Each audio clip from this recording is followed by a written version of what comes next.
All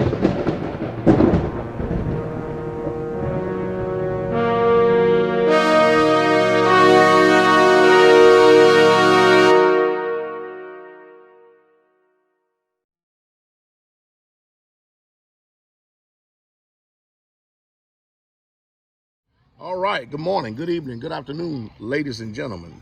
I'm here with 7 Trumpets Prepper, and we're going to be talking about up in the meeting upcoming here in August about the importance of coming out of her, my people.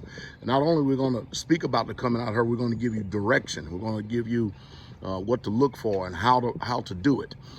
It should be very, very interesting. We're going to show you directly from the scriptures what the Most High has planned for his people, and I'm going to speak about even the blessings that he's been able to bless us with 10 communities, and also you can have a functioning, viable community yourself. So hey, if you want to know what the wisdom, the knowledge is, how to get it going, how to get it started, how to sustain it, what to look for in people, come to the meeting and hear what I have to say.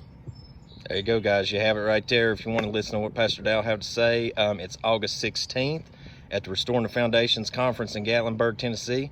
And as always, till we see you here at the channel, hope the Most High Yah baruch you and keep you, make his face shine upon you, show you favor, and give you shalom, my friends, in Yahushua's name.